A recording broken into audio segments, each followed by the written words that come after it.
Alright, hey everyone, how's it going? If you're watching live or on the VOD, today we're just doing some editing in good old Adobe products. So today we're going to be using After Effects as well as Premiere. So I'm just going to kind of be doing my thing. If you want to watch kind of like how to track motion, rotoscope, things like that, feel free to follow along, ask any questions, and yeah, let's get to it.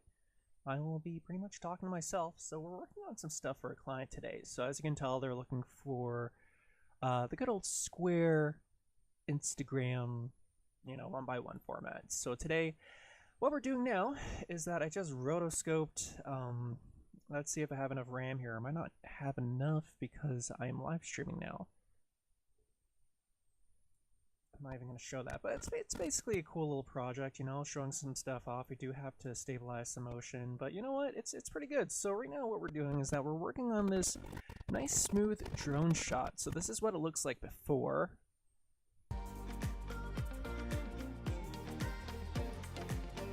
Again, a nice little fade out shot. We're focusing on this ice hut here. So what we're doing in After Effects right now is that we're actually going to be motion tracking the 3D environment. As well as adding a 3D title saying check them all out. These are huts all around the Innisfil area. So yeah, so we're going to be adding a 3D text. Now the first thing you got to remember with this, I don't know why this is turning into a tutorial, but to motion track this, we're actually going to have to make another version of this, because how this works is that the motion tracker doesn't actually work with the 1x1 format. So we're going to make a new composition here. I'm just going to name it comp 1 because I'm lazy. And we are going to drag that same footage in. So again, this is non-color coded corrected. This is just the raw footage here. So it still runs fine. So now with that selected, I'm going to go up to Effects, Perspective, and 3D Camera Tracker. Now this is just going to take a second here. Again, the reason why I had to make a new comp is that the 3D camera tracker doesn't work in the 1x1 format because our footage is standard HD. So we'll just give it a second to think here. It'll take around 30 seconds because, again, it's doing the whole file. It's non-cropped or pre-comped or anything. So yeah, so that's going to be our target. So I will show you there's probably better ways of doing this, but I'll show you my sneaky way of doing it in After Effects. If you use After Effects, let us know in the comments below or the live chat. It's pretty cool. It's a great program, very powerful. Just make sure you have a good computer, and we should be almost done. It's around halfway done.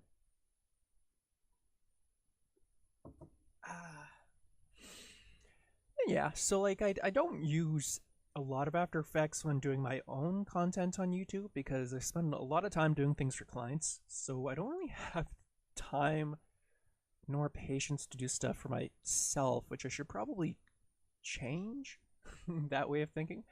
But yeah, no, it's cool just to kind of show the background of things and editing, everything else. So no, I'm happy to spend a few minutes on here if anyone pops in with questions. That is cool.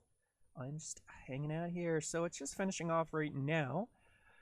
Again, having multiple projects open and live streaming does not help the process. However, it is going through, I think it's 30 seconds of 5K footage. So that is why it is going to be taking a little bit longer than normal.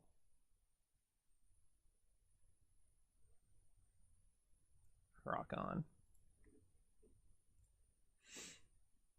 So yeah, it's the 3D tracker is actually a part of After Effects that a lot of people don't really know about because it's kind of hidden in the effects panel, right? The basic motion tracker has its own tab here. I'm not going to switch right now for obvious reasons, but a lot of people don't know about the more effective and actually I find easier in the perspective tab. So that's where we found this one. So again, it is almost done. It's around 80% done. So again, this is a chunky file. That's why it's taking forever. So let's just see if this is going to work.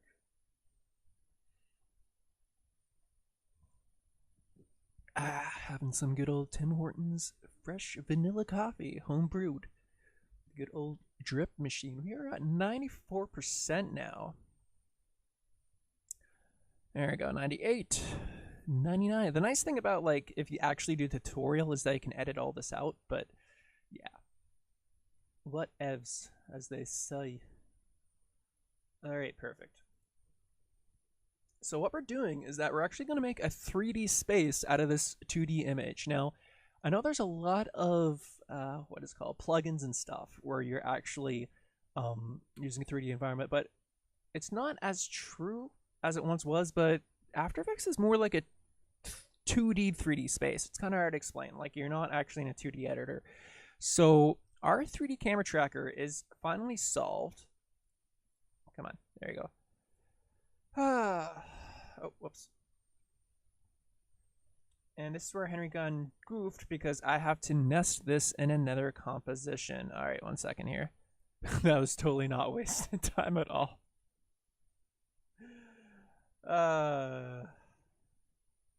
Gosh dang it, that was the original reason why I had to make a new comp in the first place, and now that doesn't work because I forgot that this is the drone footage. So what happened there is that basically, shoot. You know, we can actually go like this. We can add a pre-compose. We are gonna name it the tracking shot.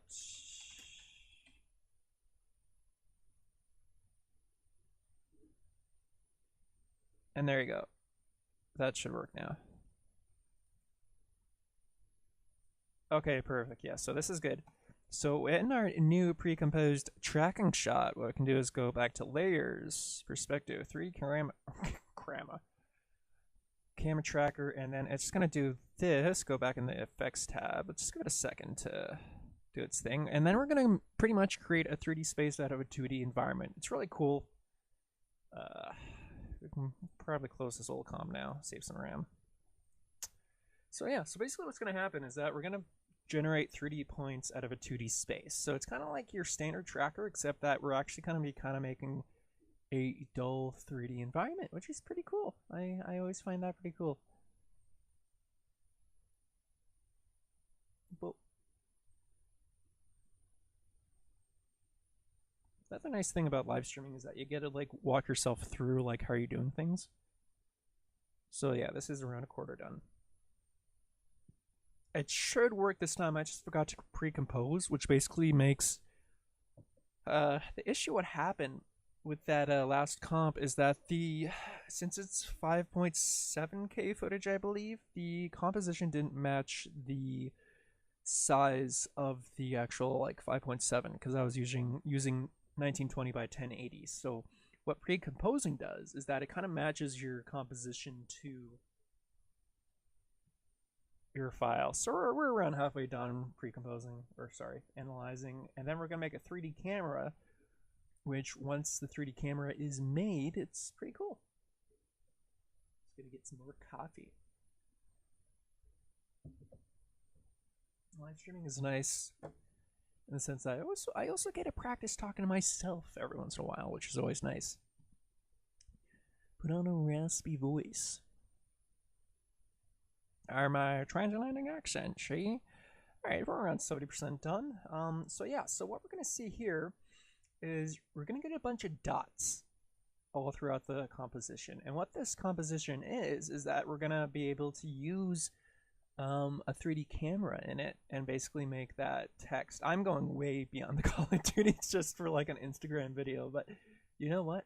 When people ask for it, I deliver. So we're gonna have this little section here of video. Probably around here. I'm not going to even trim it. We're just going to like use the full thing. 90% almost there. We're almost there, ladies and germs.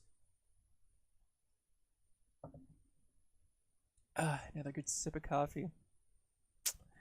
T-minus 5, 4, 3, 2, 1, and rendered. All right, so now it's going to solve the camera.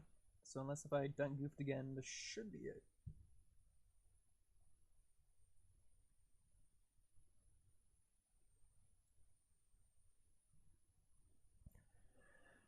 Yay, okay, it worked this time.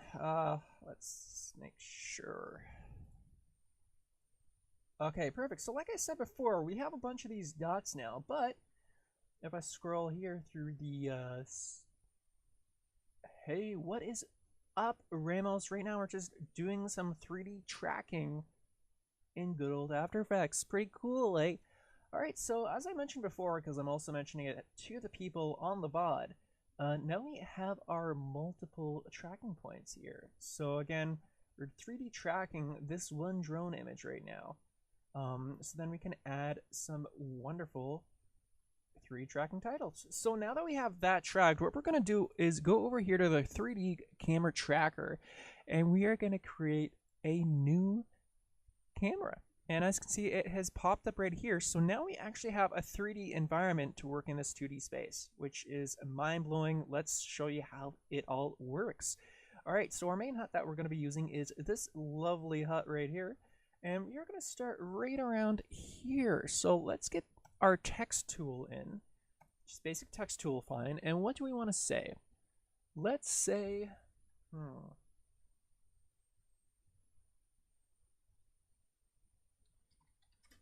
I don't know. Find them all.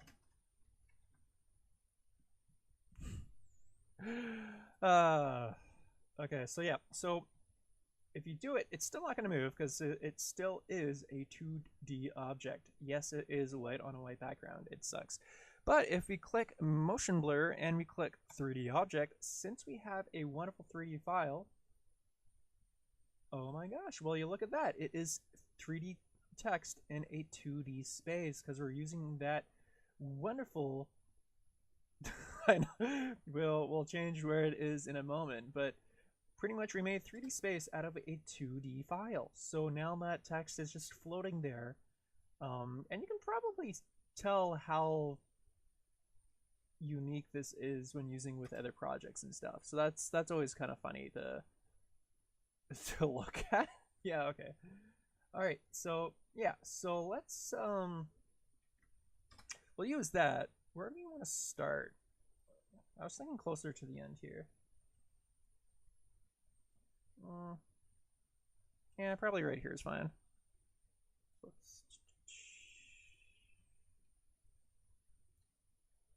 Oh, come on, you know it.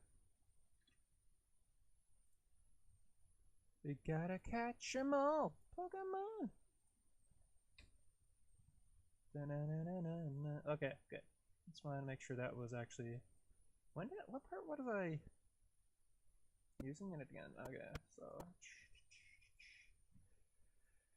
Okay, because again, this is our actual comp here. So since we can't use the 1x1 format, we're going to be taking our tracking shot in here, and I'm going to just plop it in here. It'll just take a second, but pretty much what it does is that we are going to be using, yeah, perfect, right there. Oh wait, wrong layer. So there, so now we can still use our 3D tracker, but in the 1x1 Instagram format, so you can find them all. Okay, yeah, so we aren't going to be using that bit though, so I'm just going to click and drag it down here. I know there's better ways of doing this, but I'm being lazy today. Right around there is when we're going to be using it. All right, so going back to our tracking shot.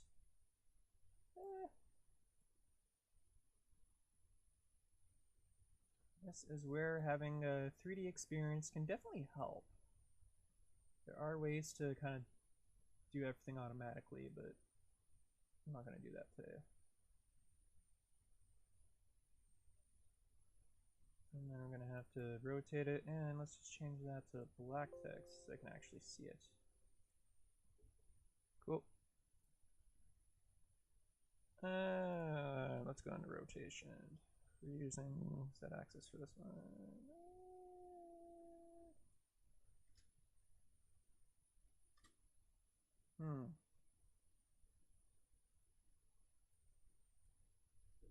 Maybe a little bit farther back here, a little bit lower.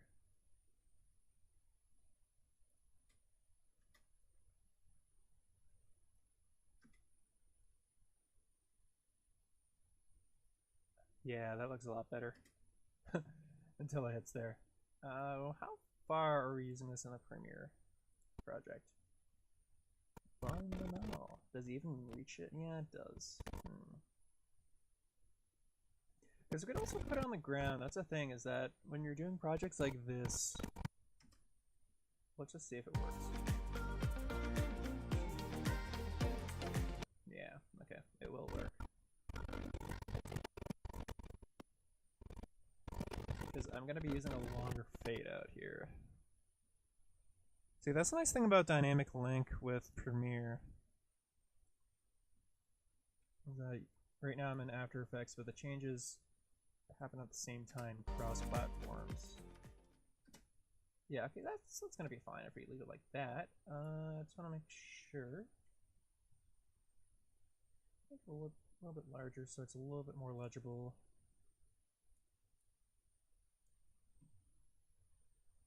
Nope.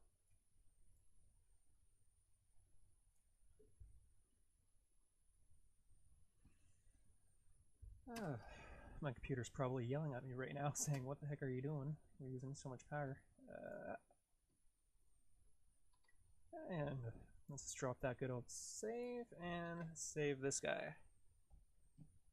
So that After Effects project can close now. I'll save us a little bit of RAM as well. Perfecto.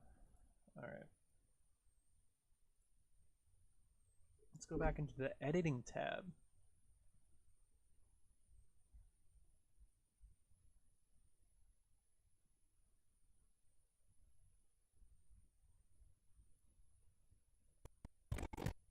Sorry, I was doing something else.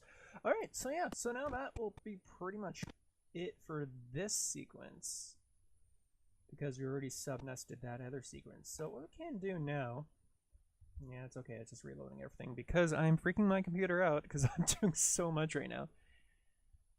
After Effects, rendering, rotoscoping, everything else in the same file, while, yeah.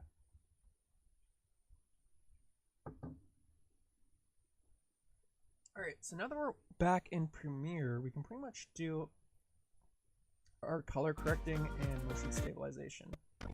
I'm not even going to try to load the first one right now, but we aren't even going to be using transitions because the style for this project. Alright, so I think the first one, a lot of people don't know about this in Adobe Premiere as well, but motion stabilizer is actually the warp stabilizer. A lot of people aren't really sure how to use it, but it's actually really easy. It's just click and drag, and it analyzes. So it just does its thinking. It is still thinking, and just like the 3D camera tracker, you can pretty much follow the progress. It is right down here, 99%. It's stabilizing, and the past 1 or 2 years, it's gotten really, it's gotten a lot better. Let's see what we are using right now. This is true. Analyze. There you go. Let's reanalyze that for a second because I was using the wrong format. All right. So yeah, it's gotten really good over the past few years. There used to be a lot of warp issues, hence the name Warp Stabilizer, because it's actually bending the frame and like the mesh to stabilize the frame, and also cutting off a bit. But I know I use it for virtual tours and stuff. It's a really nice little sweet there, right? Okay.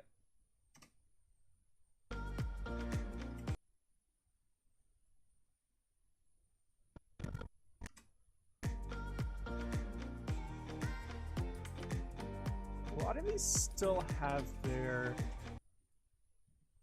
tracking from the previous comp I imported it from. Some of these we have to redo, like this one. I got to redo it. Aye.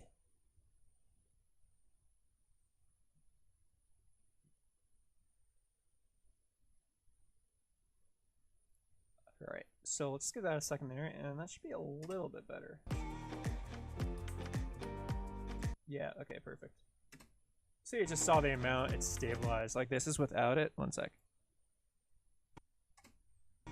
Pretty shaky, pretty shaky, pretty shaky. And then if I turn that effect back on. Beautiful. Very, very powerful tool. Highly recommend, 10 out of 10. Yeah, that's 10 as well. This one's gonna need to. This is kind of our before frame. Some camera shakes. Let's get that warp stabilizer in there. Bloop. and that'll unshake things up a bit. I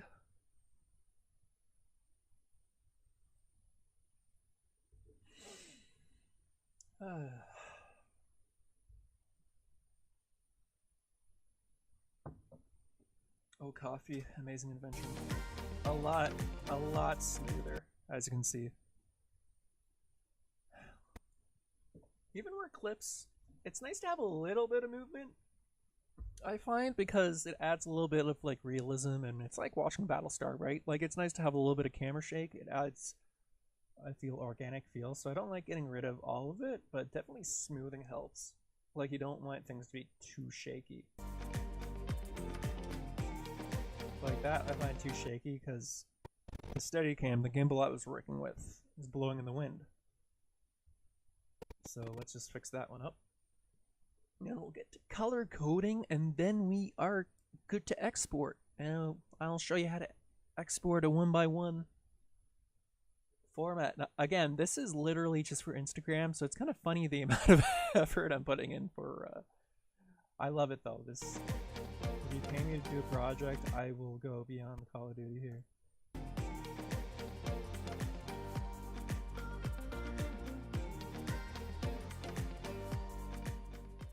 Okay. Let us do our color coding. This part kind of sucks because my monitor isn't really color calibrated, so but it's generally okay. It's an old horrible Acer monitor, and then I have an Insignia. Literally the cheaper Insignia TV I have connected to it is better color coding, so I sometimes just click and drag over to there. But since we're live streaming today, we're just going to be doing this. Basically with this, since it's winter, it's a little bit harder to shoot with the whites because things can tend to be a little bit overexposed. Just want to make sure that this is looking okay.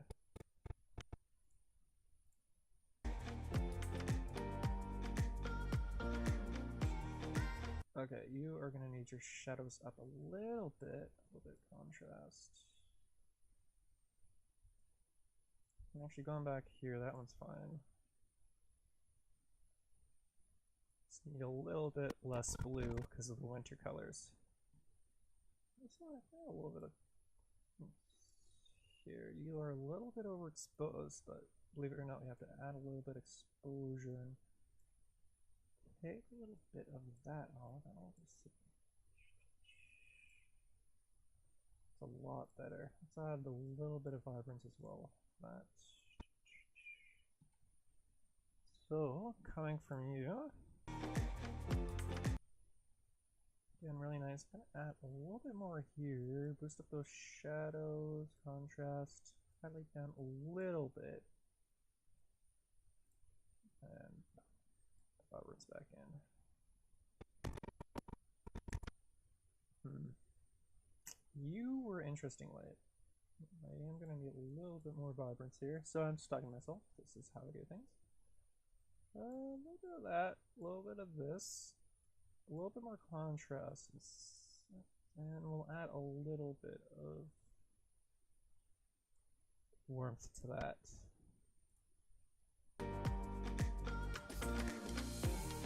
Okay, you are okay.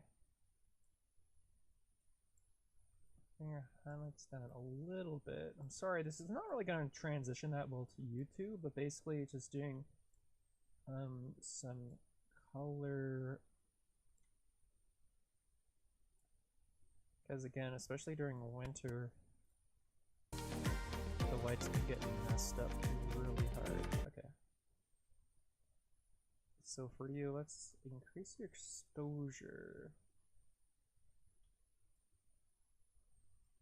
A little bit more.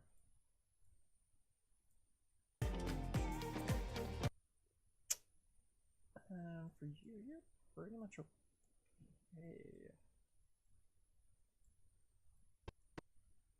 Might have to take a little bit of blue off. I'll do a little bit. The drone footage is always just because of the way the sensor works and the yeah, that's a lot better. Okay. So this one's always interesting for the winter part. because I actually want to add a little bit of exposure because of the shadows. We're gonna add a shadow up, a little bit of contrast, whites down a tiny bit. Keep the vibrance going. Find them all! Find them all or else. Okay. Yeah, I don't think I can even preview the first clip because I'll open it so you can see it on live stream, but the first clip I had rotoscoped, motion tracked, everything else. I'll just see if I can open up the After Effects composition. It might not open because I'm using a lot of RAM to live stream right now. But I'm pretty much done. I got all 1, 2, 3, 4, 5, 6, 7, 8. 1, 2, 4, 5, 11. Okay, got all 11 in. Oh, okay, it's actually gonna work. Because after this, we got the portrait version, so like for YouTube Shorts and stuff. So actually, we can copy this and just change the. Hey, physics, how you doing? How's my friend from down south doing? Oh man, it's gonna be fall for you soon. Like that's kind of a weird idea that it's kind of summer down there. I hope we're doing well. I'm just doing some editing. I hope you have a good winter. Let's see this. It's probably not even gonna open right now. Yeah, because I'm using way too much RAM. Actually, no. Will it work? Actually, no. The roto brush is gonna load, so yeah. I'm just live streaming some editing that I'm doing for clients. So this probably will not open, so I can't show you on the live stream because I'm using too much RAM right now. And not the truck. Okay, so I am sorry again, like horrible internet. I have lag, so I'm just getting your I'm going all Gucci comment now. That's good to hear, man. Like I got some flying stories for you in a sec, but yeah, things have been busy. Freaking, I had to wait all winter to get my night rating. Because, well, not all winter, it's not done yet, but I finally got that. Starting multi-engine, and just basically I'm just building up nighttime flying cross-country on a good old little Cessna 150. Oh my gosh, this is actually loaded. But did the rotoscope load? So yeah, it's going pretty busy. Like the good busy. So yeah, for both you and people on the VOD, what rotoscoping is basically you can take a layer, and you, like I said before, After Effects is a 2D, 3D space, if that makes any sense. So we're making a 3D space out of 2D objects. So as you can see, this little footage here is all 2D, but pretty much you can make a 3D environment. So I put this title behind this hut. It's kind of horrible to see because it's not going to load properly, but that's pretty much what the title is. I'm just going to close that comp. Yeah, I'm not really sure how things work because you're New Zealand, right? Please tell me I got that right this time, because for some reason I thought you were Australia, but then you corrected me and then you said New Zealand, I think, because there's somebody else from Fiji. Because it kind of makes sense because I'm live streaming like mid-afternoon where nobody here watches because we're all quote unquote working or whatever on the weekend, but yeah, like you were pretty far along last time we talked, like when I was just doing my little thing. So I'm not surprised if you have your CPL and stuff by now, like your commercial. That should work. Okay, let's save this. Heck yeah, see, I can remember stuff. I'm not that bad. Okay, I hope this is good. Let's see if this actually works with Adobe Render Queue. honestly, it's kind of fun doing this because I can actually show people how to actually, let's just call it, because a lot of people don't actually know how to use Premiere and stuff for editing. So it's kind of cool to be able to show, hey, this is what goes behind the scene for like YouTube stuff. Yeah, I guess you guys don't really have a lot of ice huts down there, eh? I can actually probably just export from Premiere. So that'll include, we're including the sequence. Aye. Oh my gosh. Oh, that's freaking awesome, man. Like, I'm so excited for you. Yeah, like, I might be done by the summer, but again, it's just the winter. I haven't, literally, I've been trying since December to finish my night writing, but I haven't been able to fly at all because of the weather. So literally, there was one night last week where there wasn't any snow or icing, so I literally got everything finished that one night. My instructor's like, oh my god, we finally have a moment where we can get you all certified. I'm like, yes, I'll take it. So I just got everything done in one night, so that was great. So now, it's basically me just, because for the ATPL down the road, you need nighttime cross-country flying, so I'm going to be using a lot of my, because I've done everything. I just have to build my hours up to 200 hours. So literally, I'm just flying this one Cessna. Then I can take the test and get my CPL as well. But I'm not sure how it works with your licensing, but the multi also counts towards CPL. So I'm gonna wait till I have 10 hours left. And then because it's not really an actual like test, if that makes any sense. There's a flight test, but it's like there's no actual like you need X amount of hours. So it's around 10 hours to get your multi rating. So I'm gonna wait till I'm finished at around 190 hours, get my multi rating, get my CPL at 200 hours, and then after my CPL, I can then go to a place called Cornwall, which is like 2 hours from where I live. And it's a week course where you can get your multi IFR rating, group 3, because their prerequisites for that is your CPL, 200 hours, and your instrument written exam. I'm sorry, this is turning into like a weird explanation right now. So literally, yeah, literally this spring it's just me flying and getting hours. So I finished all the training. It's just me just getting hours now. It's the frustrating money bit, which is fun. But I'm happy to hear you're doing well. Man, it's been a crazy year so far. Everything going on in the world right now. It's pretty oh my gosh, it's gonna take like an hour to. Okay, since you're just joining me, I'm just doing an Instagram video for a client, and it's 30 seconds, but literally this is gonna take an hour to render a 30-second Instagram video. But you know what? If people pay me to do stuff, I'm gonna do the best I can, go beyond Call of Duty. They are getting what they paid for, so awesome. So looking at your comment. Okay, so you get your CPL, then you have to do your exam. Then you can do IFR rating. Yeah, in Canada it's kind of weird because they've kind of separated it where you don't have to do your commercial to get your instrument. So you can be like your private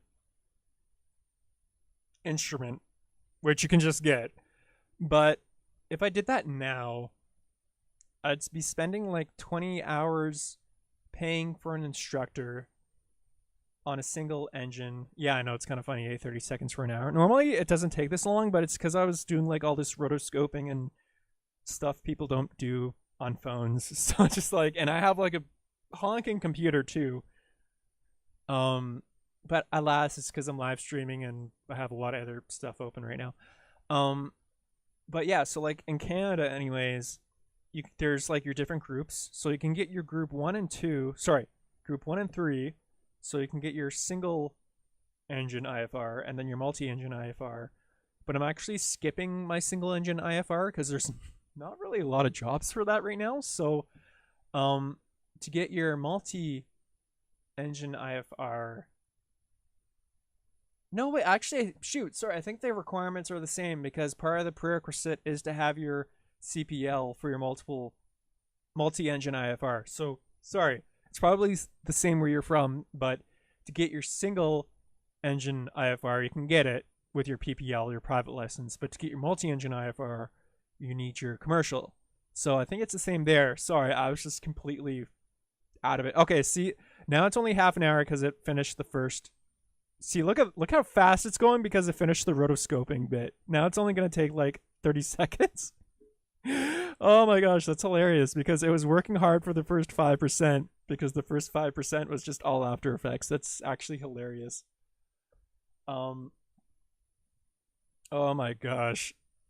Yeah, okay, now it's done. All right, look at that, folks. Never trust timers because they are apparently not that accurate. Let's see if this actually works. Because there's a chance that I totally screwed up this intro and it's not going to work. Oh, don't. Okay, I'm going to have to redo that, but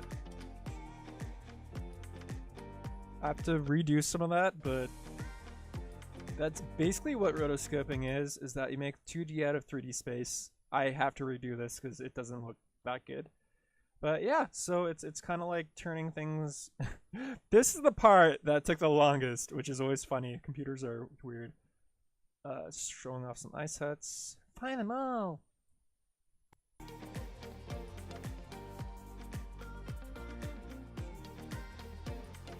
Yeah, okay.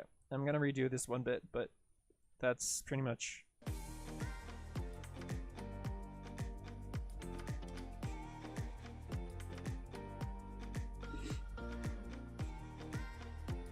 Yeah, the context is that they just wanted a 30-second video just showing there's like a community. I know this is gonna sound so Canadian to you because I'll admit that it is, but there's a place called Innisfil and they have like a community ice hut project where they have like ice huts just decorated around, and yeah, like, you know, like ice hut for fishing and stuff. I assume you guys have like some places where like the ice freezes over, right? Like I know you guys have winter. I don't know how crazy it is down there. But yeah, they have like a community ice hut project where they have ice huts painted by artists and they want to show it off. So I did. And actually, I wonder if I actually have the. This is all just for the one project, by the way. So far, this project is prepare to get scared by how it's around 60 gigabytes, which isn't that bad for a project. Where was it? Exports. Because I did a lot of drone work for it too. But I can't remember where. This was the bad one, right? Yeah, that's not good. Oh my gosh, I don't even know where I keep things anymore.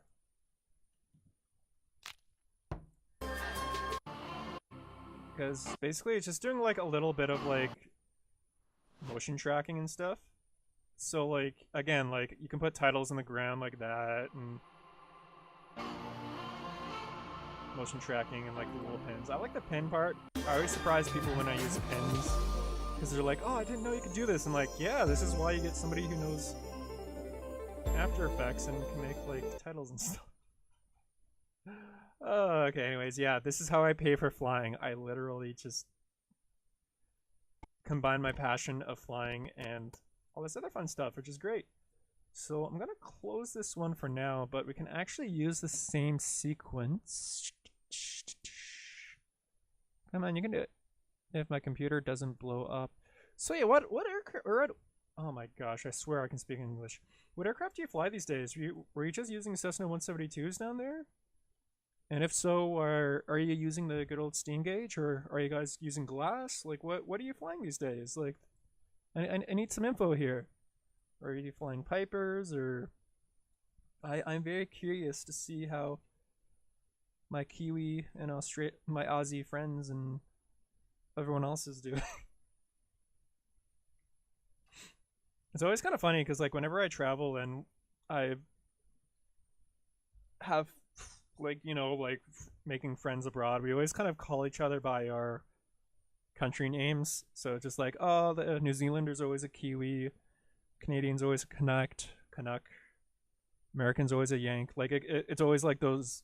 I don't see. Here's the thing. I don't think those are derogatory terms, but like I don't know. Australians are Aussies.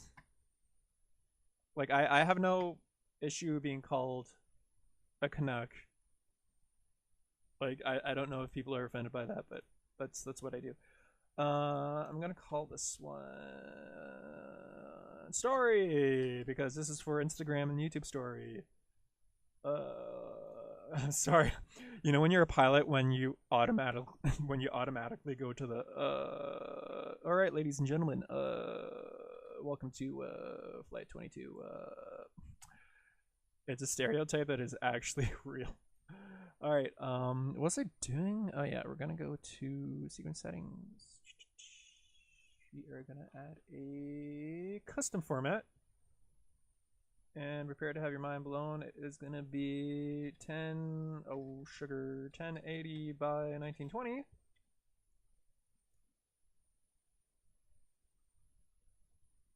Okay.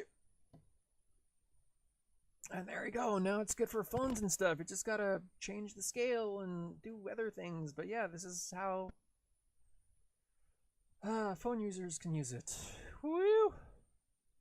And actually, what we can do is take all this, put it in the second layer. Okay, sorry, I'll look at your comments now. Oh, okay, so yeah, honestly, like the 172s are great. Like the 150 I'm flying right now. I don't think I have. Do I have any photos? One sec. I am gonna bring it up here and see if I have photos of the little 150 I'm flying right now.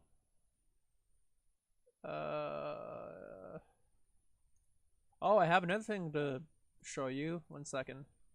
I'll bring up my ForeFlight.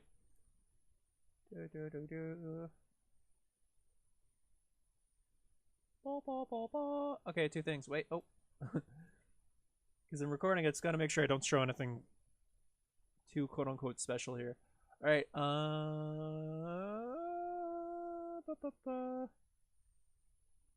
gotta make sure I am not gonna swap myself or whatever. Okay, good. So this is the little 150 I fly with. It's only $86 an hour, which is amazing. I'm pretty sure like the New Zealand and Canadian dollar are close. But yeah, it's a cute little two-seater. It doesn't have like the extended tanks or anything, but get rid of that. Oh no. It's the of course the website doesn't work. I'm trying to look at the cockpit. It has its original steam gauges and stuff. Everything's up. But the funny thing is that you can't see it in the photo, but the one new thing with the plane is that they have like LED landing lights now, which is funny because it still has like the original paint and everything. I just thought that was funny. I'm just like, yeah, you know what? I feel safe. Oh, okay, yeah. The little 150 too, yeah. I mean, like, there's not a lot of differences. Like, if you can fly 172, you can fly 152, and you can fly 150. That's the nice thing about Cessna is that they're all pretty coherent. Whenever I'm flying like a DA20 to DA40, you can tell it's a big upgrade because like you have the RPM, like you can feather your engine and stuff. That was the biggest change when going to like a more higher performance aircraft. I like lower wing aircraft just because they're a little bit more fun, and you fly with a stick, so you feel like you're a fighter jet. It's like track logs. Am I gonna be doxing myself? No, I am not. Okay. Track logs from ForeFlight. Just doing random stuff. Yeah, this is it. This was like my last major cross-country flight with the 140 before I got my stuff. Originally, I was supposed to go to Goderich, which is like around here. Toronto, for context of where this is. Collingwood. So, but as you can see, for some reason, I'm flying out and then I have to fly back for some reason. Right here, I think I already told you this last time. Right here, my alternator died on my nighttime cross-country flight, and as you can see, there's no cities around here. So if I lost my battery, I'd be pretty much in pitch dark with my flashlight.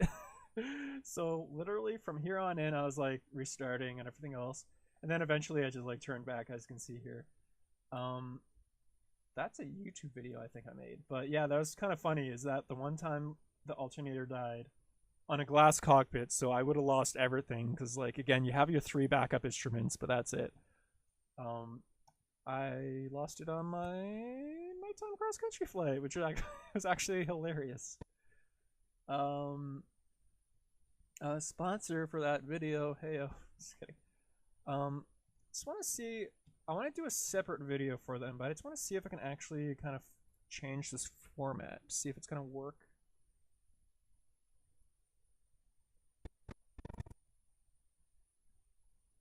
I might just have to redo. I'm sorry, my voice is cracking a lot recently because I've been talking non-stop to clients. That looks a lot better. It's actually doing really well for yeah, okay.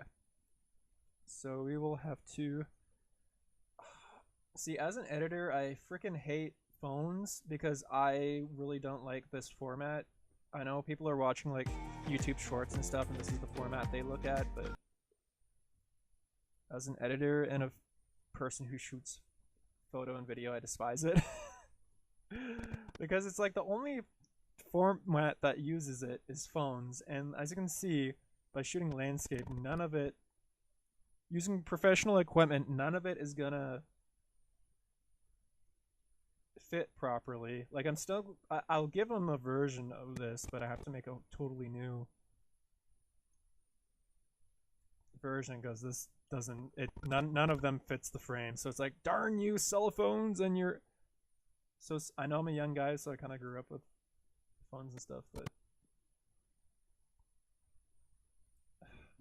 because another way you can kind of spoof it,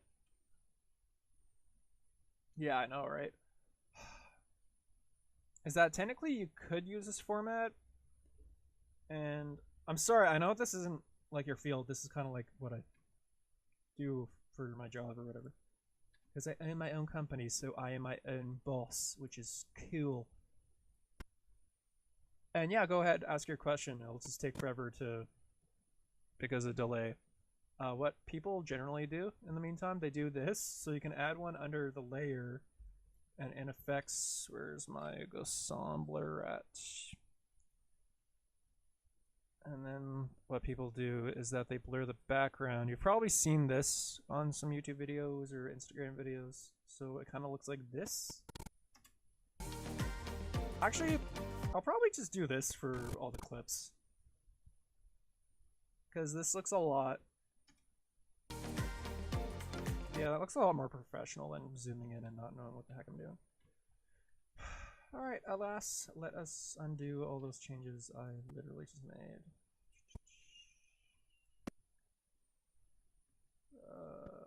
That's fine, that's fine.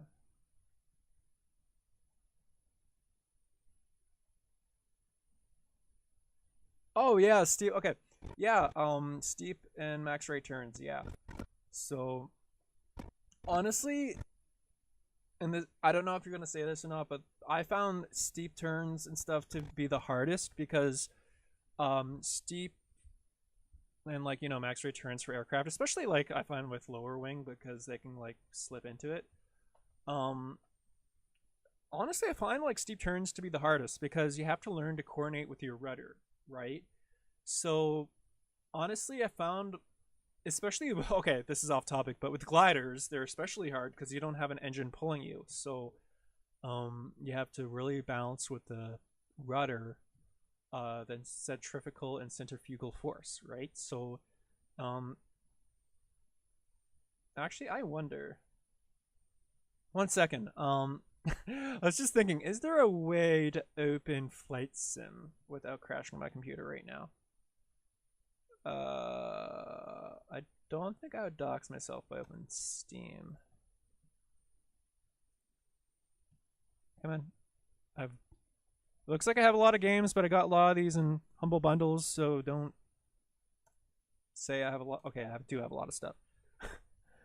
X-Plane is probably not going to run because I have, like, applications that are using 90% of my computer right now, but honestly, let's see if it actually opens.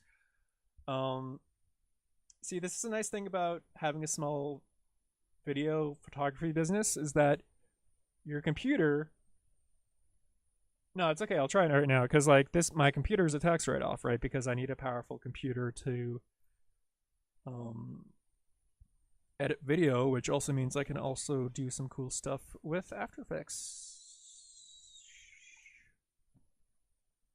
So let's see if this is gonna. What is it? CNY3? Yeah, okay. Let's see if this works. Actually, to be honest, I probably should have used the Cessna for this, but we can just change that in a sec. Loading payware. I feel like I have to wear a monocle. It's like I'm using payware. Why, yes. Yeah, I cannot do this with Microsoft Flight Sim 2020 because it is not done very well. Microsoft. Sorry, I know I'm still a stinker towards the way that Adobe and Microsoft do the new Flight Sim. It's fun, but it's really unoptimized still. With X-Plane, I can literally run. I feel like X-Plane's done by one guy. I forgot what his name is, but like this thing is so like well maintained, like especially like for flight schools and stuff. Yeah. Cause freaking I haven't made a lot of stuff for YouTube lately because I've been busy. But hey, I don't know what that means. Kataz!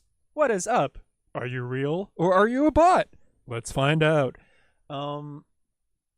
Yeah, like, again, I hate how people, like, criticize, like, X-Plane, because it's like, oh, it doesn't look as good as Flight Sim. But it's like, honestly, like, all the flight schools I use X-Plane because there's a version that is, like, recognized by Transport Canada to be able to use it. But there's a lot of great, like, instructor controls and stuff to use. Like, every flight school I've been at, they use X-Plane 9 or 10. X-Plane 11 is more just for the flashiness. Like, it's still the same background, but I feel like they got rid of a lot of, like, they didn't really get rid of it. It's just a lot of stuff is hidden in the background for instructor controls. Yeah, anyways, X-Plane is way more optimized, so, like, I can use it in heavy workload conditions because it's focused more on the aerodynamics and everything else. Is what I was trying to get at with that huge conversation. Oh, look at that 172. Oh, we missed it. And it looks like Kataz was another bot. Yeah, bots on YouTube have gotten so bad recently. It's kind of bad. Oh my gosh. I think the Vulcan engine that they use for X-Plane 11, it takes a little bit longer to load, but once it's all loaded, it's fairly optimized. And again, like this DA40, it looks horrible, but the engine and stuff isn't that badly monitored. Like jeez, I meant modeled. It's like I still have my. This is probably not set up properly. 1 second.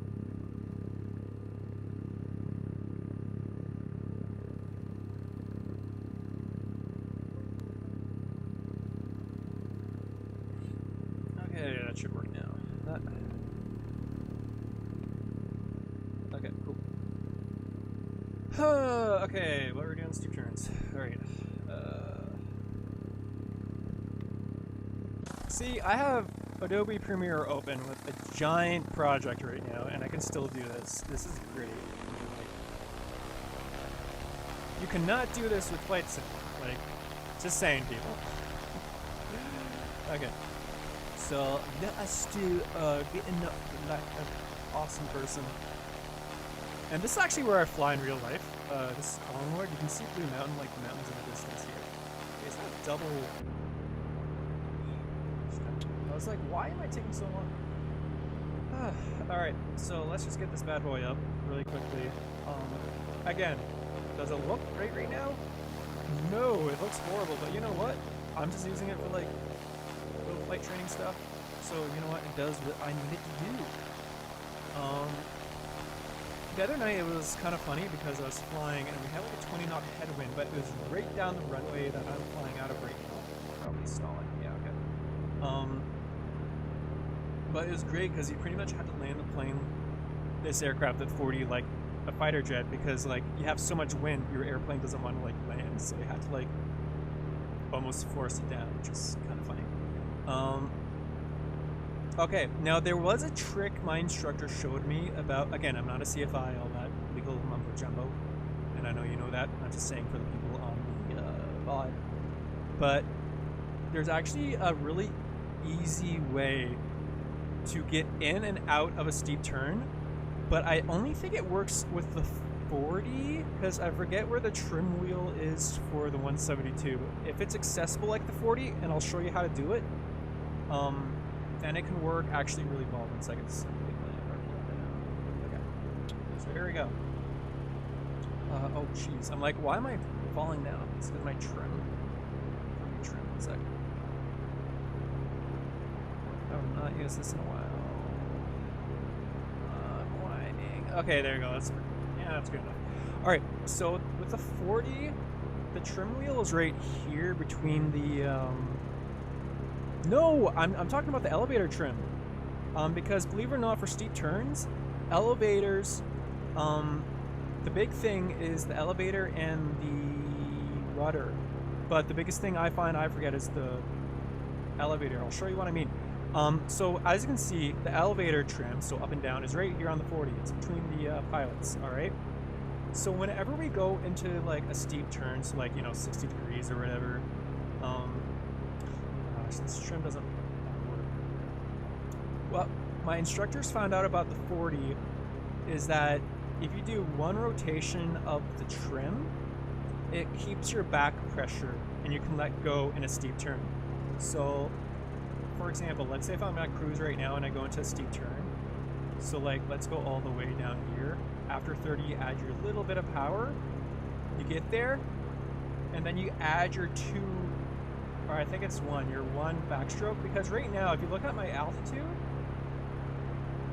1 sec, if it goes down you can pull back and stay in the turn. If you go up, I know it's kind of hard to. I wish I could slow this simulation down because it's kind of hard to complain. 1 second, I'm just gonna stand here until I get it correct here, because my thing doesn't go all the way back, so I have to hold the button down for trim. So if you do your one trim, stall one. Yeah, I know I'm stalling. Okay. It's kind of hard to do in the sim. I'm just trying to force it right now for you. 1 second. But pretty much, okay, again, I can't really do it because I don't have a trim wheel in real life. I just have a switch set to trim. But pretty much after you're 30 degrees, you add like your little bit of power to keep that thrust over the wings or whatever. And then once you get to 60, on the 40 anyways, like right here, you add your one wheel of trim, and then that keeps your back pressure, right? Because what happens if you don't have a lot of back pressure is that I'll release it now. You can see that altitude start to drop, like that VSI on the left there. I'm losing like 800 feet, but if I like maintain my back pressure, look what happened. I'm gaining again. So instead of using like your rudder like this to control it, I love how this is turning into a tutorial. This is okay, cool. Yeah, anyways, that's how I became better at my steep turns, because I was using more rudder and the ailerons than back pressure. And to keep that in control, as you can see right now, because I finally got it set properly in the sim, it's back pressure, which I always forgot. So, but right now I have it set, my hands are off the thing, and as you can see my altitude is still like pretty much the same. I have it all trimmed out, so I don't have to do anything because I found the right back pressure, which is amazing. Doing this in real life, you start to feel like the airplane rumble like this because you're going through your own, what's it called? Slipstream, that's it. It's such an awesome feeling when you do a proper tight turn and you go through your own slipstream. And the instructor's like, that's awesome, because that means you made a perfect turn, because you keep on, you're on the same altitude pretty much, which is great. But yeah, for steep turns, definitely back pressure I found is a huge boon. And I love how this is the best distraction from work possible.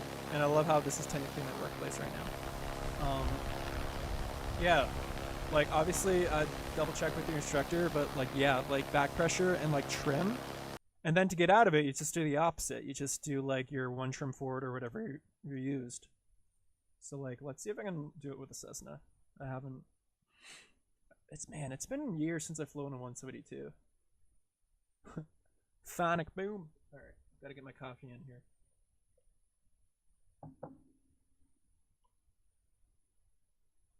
Yeah. Anyways, yeah. Honestly, that's the biggest thing I found is that once I don't know what the settings will be on a 172. Probably like maybe 1.5 because like it's a high wing, so you got like more lift. I don't know. Let's try it. Let's just try it on an old steam gauge. So I don't know what the setting would be. Wait, where's the trim on this thing? Oh, it's down there. Okay, I see it. Yeah, so it's accessible. So like, probably kind of do as well. Yeah, because the trim's down there. Yeah, it's doable. So let's get up to speed quite literally. Oh, who dug with little model?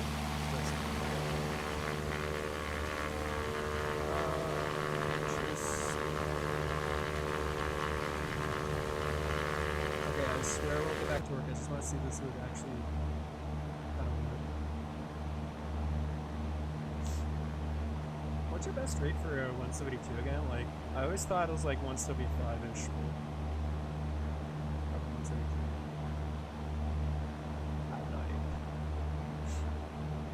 For small general aviation aircraft, like, so far I've gotten on like 2 or 3 gliders, probably 4 or 5 single engines. Usually 75 is a golden number for like small piston engines for like doing your best climb. Like for single, solo is probably closer to like 68 or something. All right, let's see.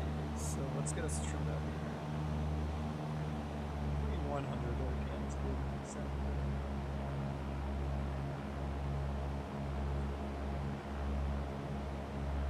Oh, I was just talking about your climb out speed. Like what you aim for in the climb. Like if it was like 70 knots or something. Okay, so is that trimmed? Pretty much that's trimmed. Okay. So let's try it.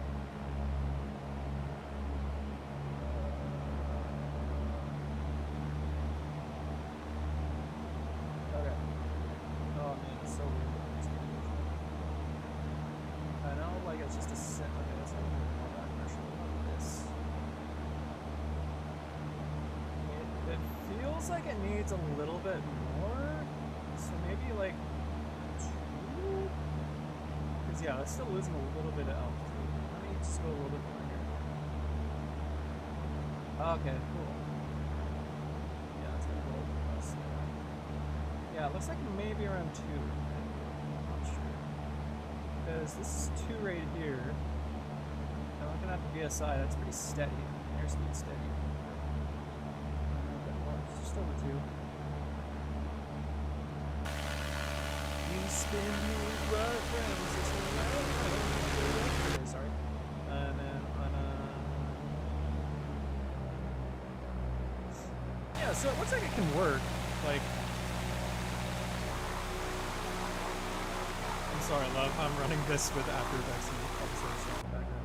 Yeah, it looks like it can work with a Cessna. Because it's the same principle. It's just like you might just have to do a little bit more because it's high wing, right? But yeah, no, give it a go. Like, ask your instructor and stuff. But yeah, like, honestly, trim. I always forget about it. A lot of people do, but it makes your life so much easier. Like, I'm still guilty. Like, I always forget about trim, and it's just like, oh my gosh. I remember when my instructor first showed me, and I was like, you're blowing my mind! Too many games. Okay. Back to quote-unquote work. Oh, technology. When you work, you are great. Oh, pardon me. For the right thought, trims doing. Yeah, I don't know. Like, yeah, like honestly, I remember when my instructor first recommended using trim while doing for like steep turns and stuff. Because like if there's like an emergency and like you get into like I don't know a spiral dive, like it's easy. You just take over. It's not like it's autopilot and it's just like you have to fight against it. Like trim is keeping it in place, but if you have to get out, you can still get out. So it's not like it's a safety issue or anything. Um, but yeah, no, like again, I'm not a CFI. I'm not a flight instructor, but that's what like a few of my flight instructors told me and showed me and stuff. And honestly, it makes life so much easier. Um, I'm actually kind of excited for my flight test now, which is weird saying that, but it's like, oh look at the fancy trick I've got up my sleeves, guys. What was I doing with this again? Oh yeah, I was gonna do the cool background thingy. Sorry. Oh no. Henry has to work. Oh. Let's scale this baby. Okay.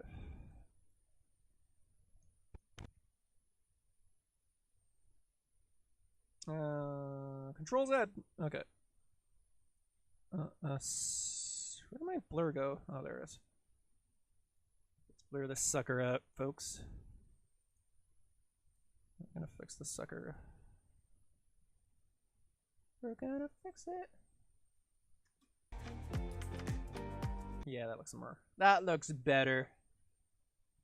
Well, yeah, you're getting there. You're getting up in the hours and everything, so you're gonna be doing it soon. But it's just like going for your private, right? Like it's you have to do it, obviously, but look at it as an opportunity to learn.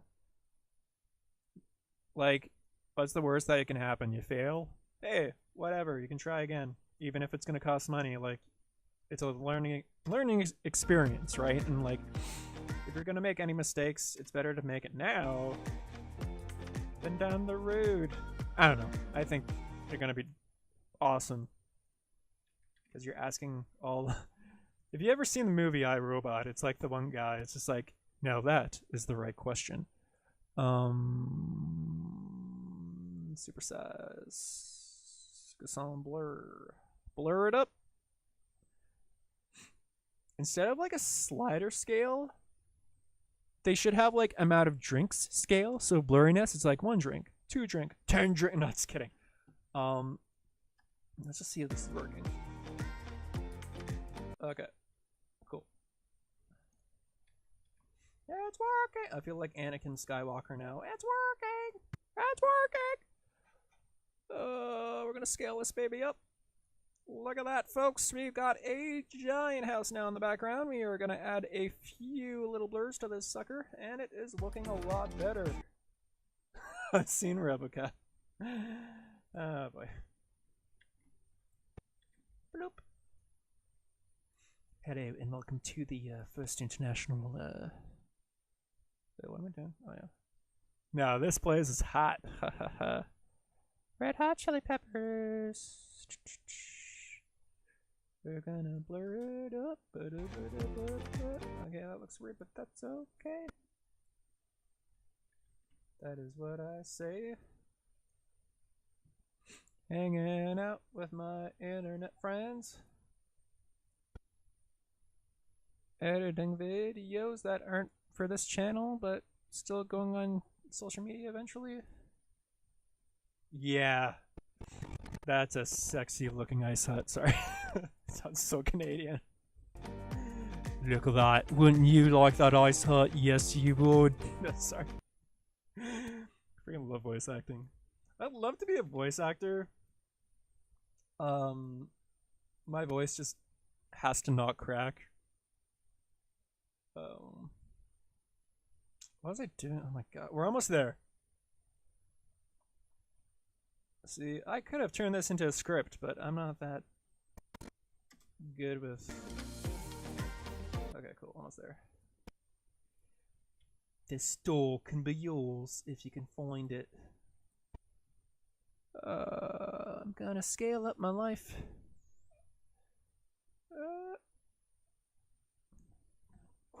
Okay, there you go. Oh, it's better. Almost done. So Canadian. Oh, so Canadian there, eh? Oh, yeah, I was about 4 clicks north there with my canoe, and I was about to get some Tim Hortons coffee. It's funny. Back in the day, before America became even crazier, I was in Florida, and I was talking about like my igloo and stuff, and pretty sure I got people to believe me.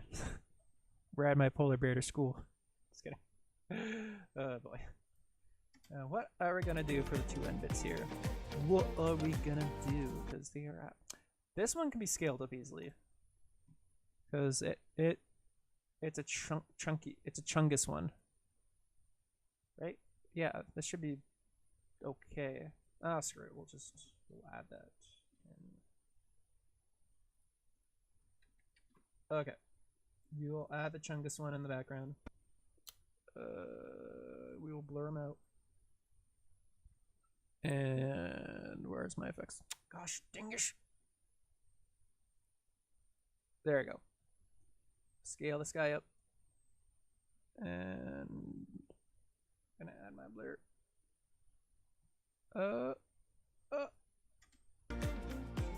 Yep, that's okay. Cool.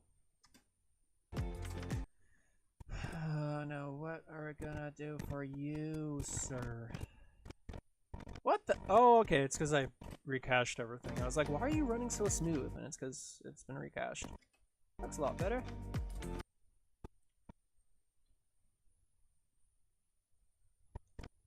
Okay, this is actually an honest question, but like, I haven't talked to my actual like Australian and New Zealander friends in a while. Like,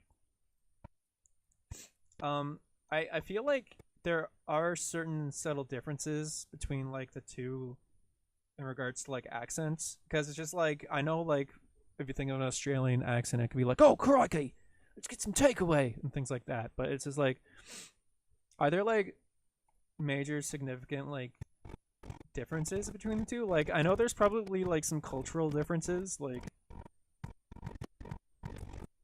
but there has to be like some like sayings and stuff that are like more New Zealander than Australian.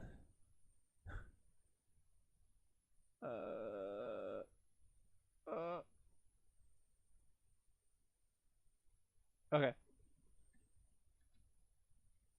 Oh, did Henry bugger it? No, I did not. Awesome. Okay. You guys are gonna be getting a shiny looking video. There you go. That should be okay, right? Yeah, that's a lot better. This is so much better. We're gonna save it. What the heck? Oh, that's... I didn't even know I had Cortana in this, and then it's just like... it starts doing weird things. Okay, let's add this to the exporter. And let's use Media Encoder this time, so then we don't have to wait around for stuff to happen.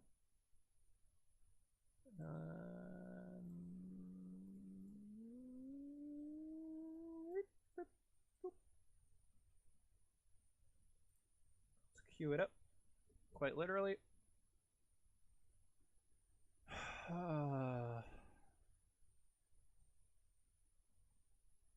Actually, oh jeez, I should probably look at how many people actually looked at this. Oh, we got 4. We had 4 views so far. This is some legit stuff. Yeah, because like the reason I asked is because like the stuff going in like Ukraine and stuff right now. Like, I know the Russian and Ukrainian languages are like really close, and like they're both like on acrylic background, and like they're similar and stuff like that. I know it's the same language, like Australia, New Zealand, Canada, etc. We're all English because we were all from Great Britain. We were all colonies.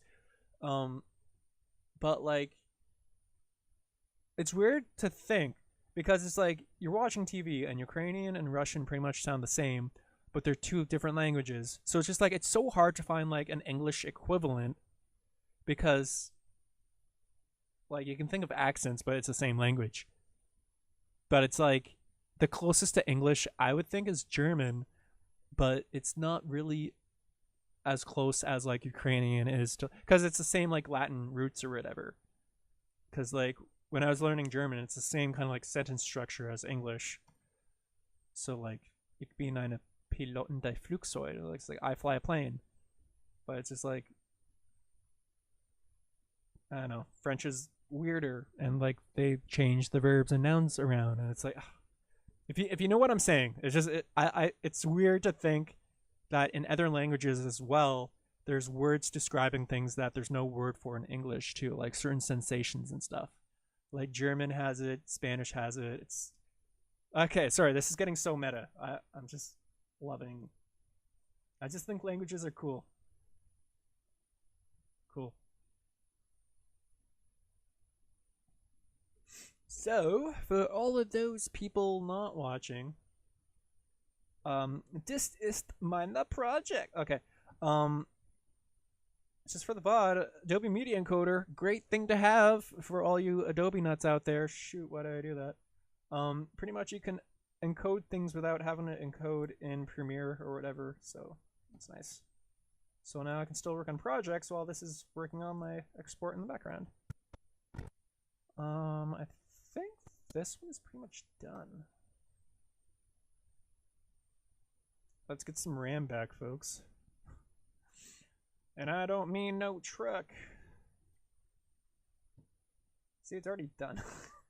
I should have just used Media Encoder in the first place. And instead of falling into the Microsoft trap, let's open with VLC because it's the thing that knows all. It is the hero that we deserve. Gosh, Dingus, I have to do that again. You probably saw the problem there, but I have one fix to do. Okay, 2 fixes to do. Let's scrap you. You can not exist anymore. We'll keep you. Gosh darn it, I'm happy we caught that.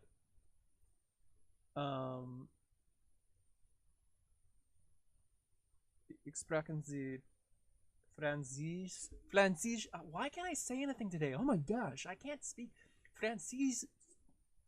Oh my gosh, I can't talk today. Französisch. Oh, I can't. Okay, I don't know why I'm having such a tongue twister today. Und Französisch. I don't know why I'm having such a hard time saying French and German. Französisch. Oh.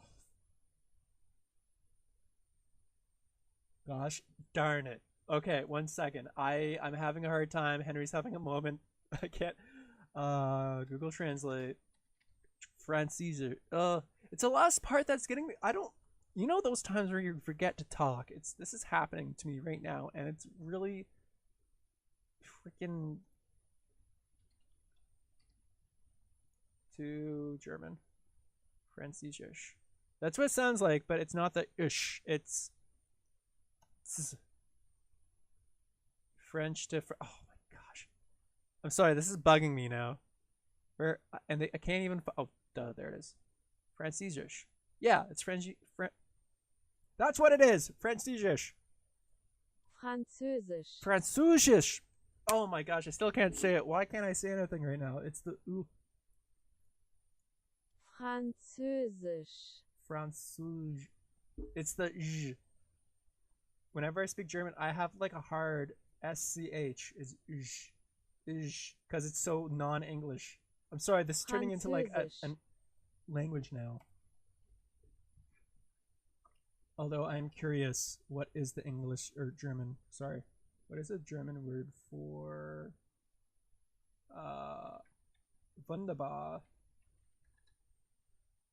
Why can't I spell things? Fantastisch. Fantastisch.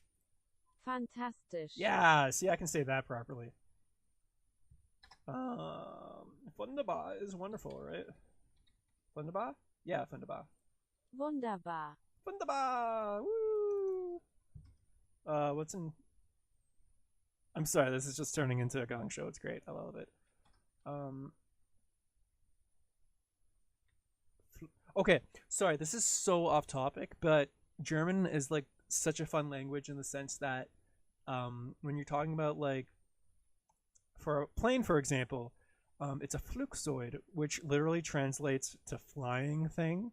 So it's just like in German, you're literally saying, "Hey, I'm just gonna go fly my flying thing right now," and it's like Flugzeug. Yeah. Flugzeug, And then Krankenwagen, which is ambulance. Yeah, Krankenwagen. Krankenwagen, Krankenwagen. That's another fun one. Although longest German word.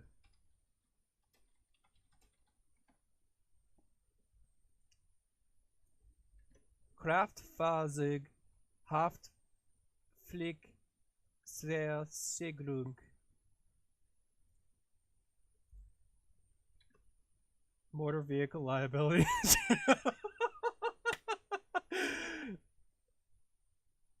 So it's wait before it says it, I want to kind of give it a because in German you basically just like have invisible spaces. So it's Kraftfahrzeug, Haftpflichtversicherung, right? Kraftfahrzeughaftpflichtversicherung, Yeah, okay, that makes sense. I mean, like it's you need it. What about airplane? Wait, I'm sorry. Can sorry, too Canadian. I what? I I can't. Oh, I have to go back. Oops. Oh my gosh, I wanted to change it.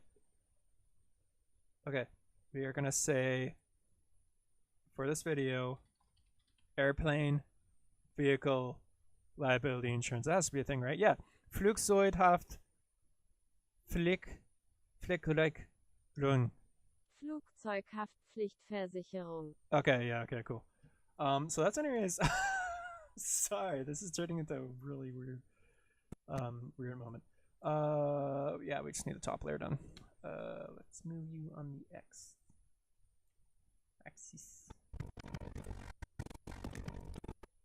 That's way better. Okay, and then we had an issue back here.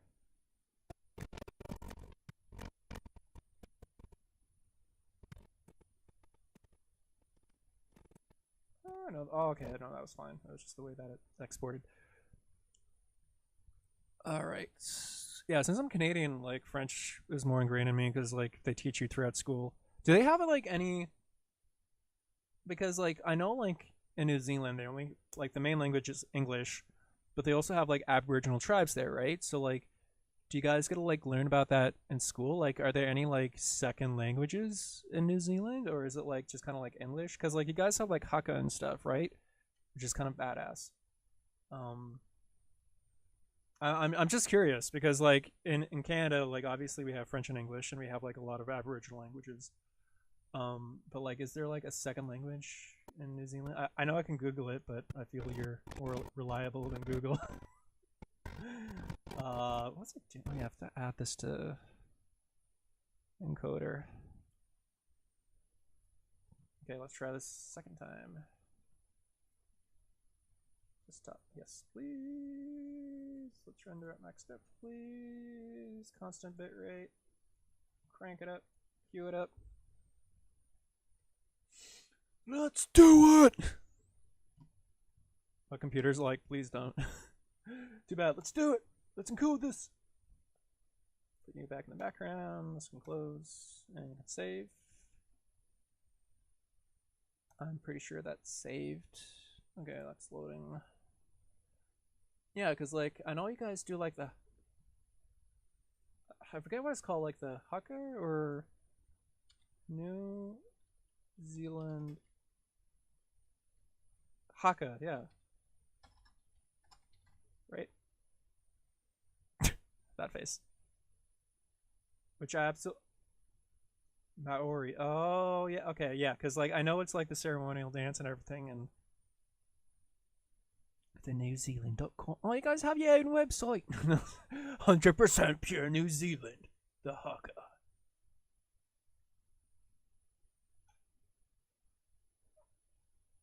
Okay, yeah, it's pretty awesome. Like the ceremonial dance. That's so cool. Okay, sorry. Henry's off topic. I just want to see if this intro actually kind of works now, because the titles were cut off before.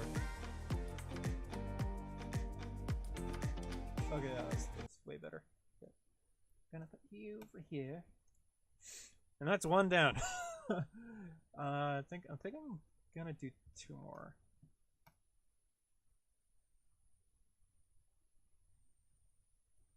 Yeah, but you live there now, so you have to know. I'm just kidding. No, it's so cool.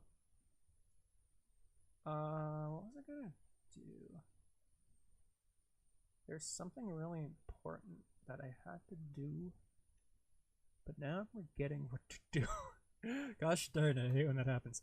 Was it something in exports?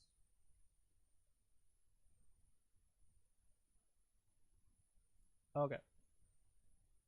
What I can do is that I can do one more edit with chest.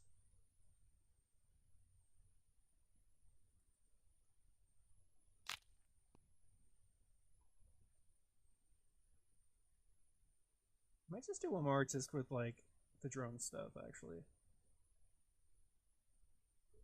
Because it's just like, oh, we have it here.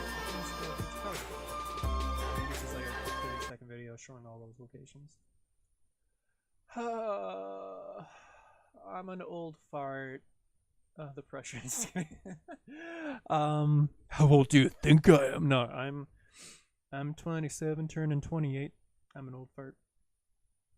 Or as them Gen Z kids would say, a senior. It's kind of bad because like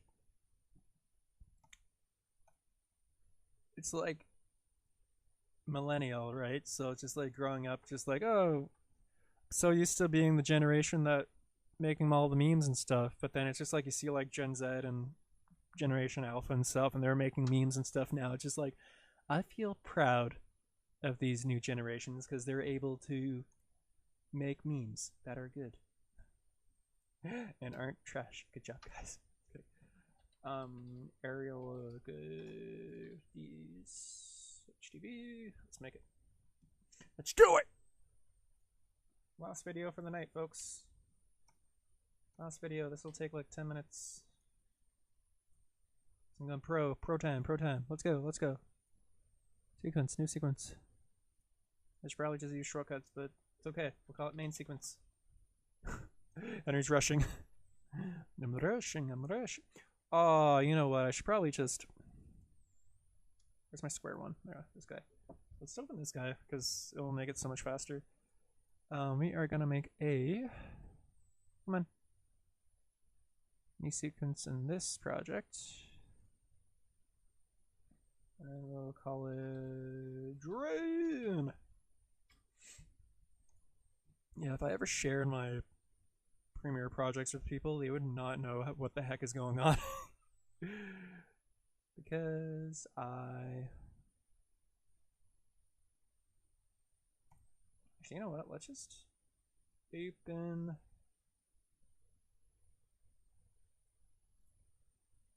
Yeah, these are the graphics I made. Actually, you know what? We can probably just use... Should be 11, 4, 5, 6, 7, 8, 9. I am missing one. What? 1, 2.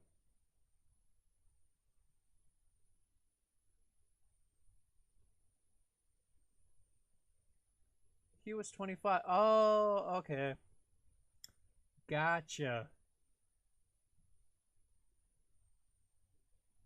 Oh, it's because the other one doesn't exist. Okay. Oh, we're good.